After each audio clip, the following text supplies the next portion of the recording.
Kita ingin 3 hal, pangan cukup, petani sejahtera, harga terjangkau. 3 itu yang ingin kita sama-sama lakukan.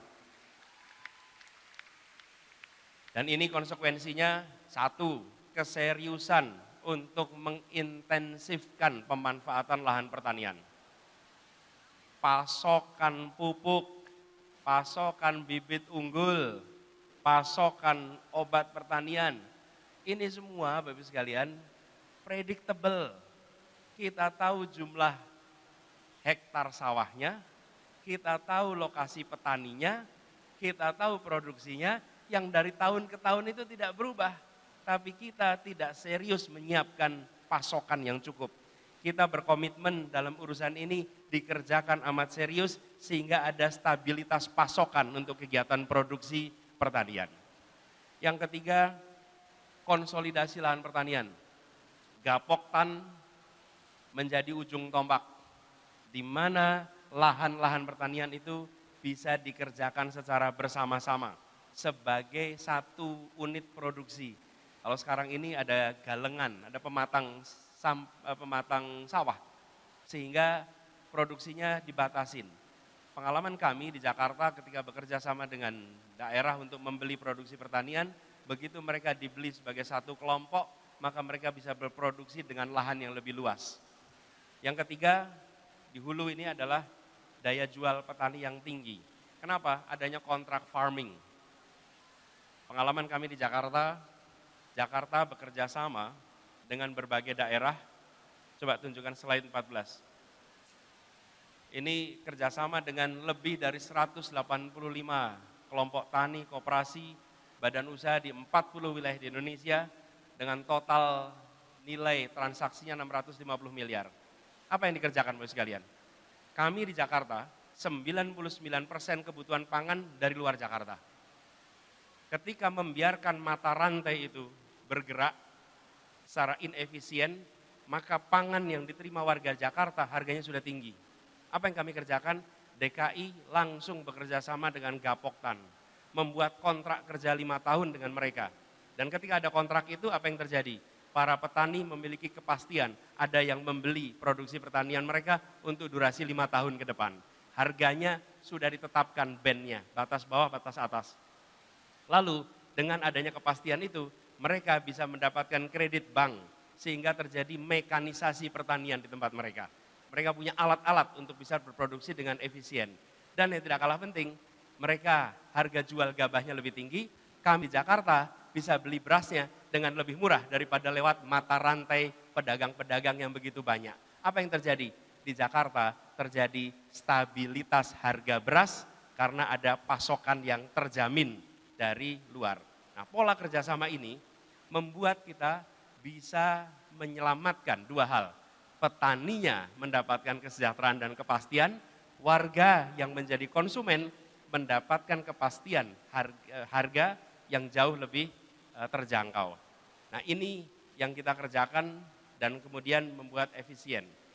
Jadi kembali kepada apa yang dikerjakan, coba ditunjukkan di slide 13. Ini yang kita kerjakan.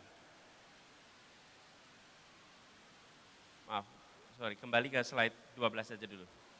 Lalu yang kedua adalah penyimpanan dan distribusi. Kita ingin menekan food loss, modernisasi dalam penyimpanan, menggunakan alat pengeringan, menggunakan kontainer penyimpanan, lalu cold storage. Itu semua bisa dikerjakan bila negara memberikan dukungan pendanaan yang cukup di paling ujung. Di paling ujung itu siapa? Petani, peternak, termasuk petani perkebunan, sehingga produk-produk yang mereka hasilkan bisa bertahan lama.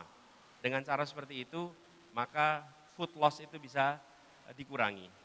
Dan kemudian jaring logistiknya diperbaiki. Yang terakhir, harga di pembeli itu dibuat terjangkau. Satu, yang paling utama, sistem pangan yang adil dan transparan. Transparansi harga, lalu optimalisasi resi gudang. Dengan resi gudang ini maka kita bisa menyelesaikan banyak sekali problem yang ada di paling ujung hulu produksi. Lalu memaksimalkan transaksi pertanian antar kota. Di hilir ini, sekalian, kita membuat pasar itu tahu harganya. Tunjukkan slide 15. Kami beri contoh apa yang sudah dikerjakan. Jadi ini bukan mau, tapi ini sudah dan bisa dilaksanakan seluruh Indonesia. Apa yang terjadi? Harga kebutuhan pokok di Jakarta itu dilihat dari harga di pasar induk Kramat Jati. Warung-warung yang ada di seluruh Jakarta itu belanjanya di pasar-pasar. Ketika mereka belanja di pasar, kami membuatkan informasi berapa harga di pasar induk. Jadi saat belanja di pasar Cipete, dia lihat di harga di pasar Cipete misalnya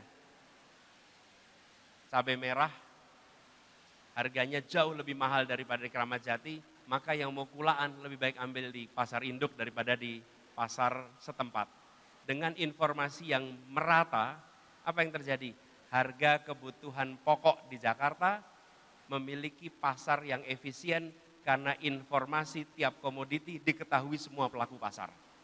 Jadi bukan negara intervensi dengan subsidi, tapi negara membuat pasar beroperasi dengan efisien. Ketika pasar beroperasi dengan efisien, semua pelaku pasar memiliki informasi yang sama, maka di situ tidak ada lagi yang bisa mempermainkan harga untuk komoditas-komoditas.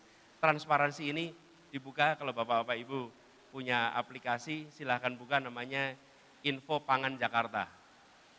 Ini hanya bisa dikerjakan di Jakarta, tapi antara Jakarta dengan produsen kami tidak bisa kerjakan. Kenapa? Karena gubernur nggak bisa menjangkau wilayah lain.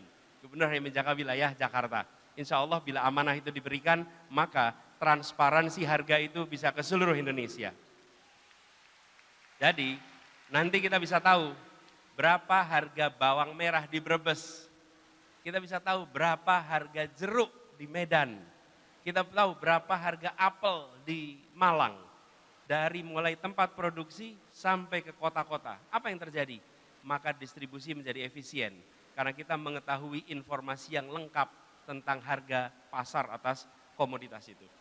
Inilah ikhtiar penyelesaian, kembali kepada slide 12, dari hulu sampai hilir yang akan kita kerjakan ke depan. Jadi kita berharap Bapak Ibu sekalian, dengan melakukan ini semua, coba pasang slide 16. Slide terakhir.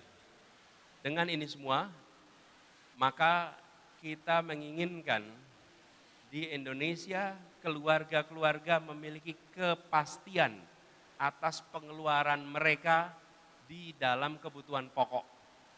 Ibu rumah tangga sudah tidak seharusnya khawatir atas kenaikan harga pangan. Negara-negara lain pangan itu bisa stabil. Di kita fluktuasinya luar biasa. Bahkan kalau itu kita nanti ada pengendalian inflasi menjelang bulan puasa. Seakan-akan bulan puasa itu hanya sekali seumur hidup. Bulan puasa itu tiap tahun ada. Mau lebaran tiap tahun ada. Akhir tahun itu tiap tahun ada. Kenapa setiap kali memasuki siklus itu mendadak harga menjadi volatilitasnya tinggi. Lompat naik turun.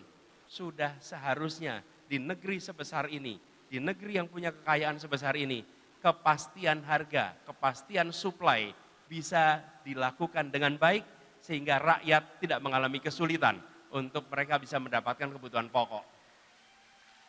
Bapak Ibu sekalian, tema ini barangkali tak banyak dibahas di sosmed. Tema ini barangkali tak banyak menjadi headline, tapi tema ini, urusan ini adalah urusan yang rumah tangga di seluruh Indonesia merasakan bebannya.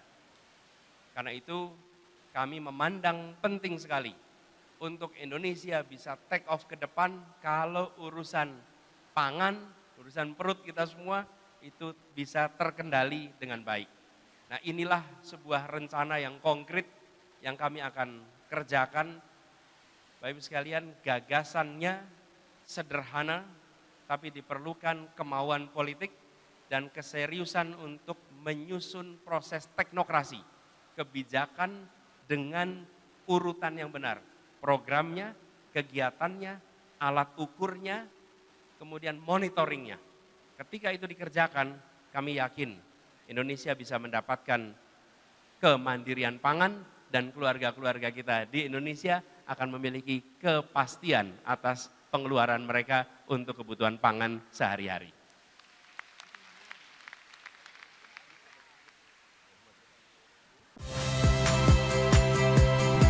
Saya Rahmat Ibrahim. Saksikan program-program Kompas TV melalui siaran digital, pay TV, dan media streaming lainnya. Kompas TV, independen, terpercaya.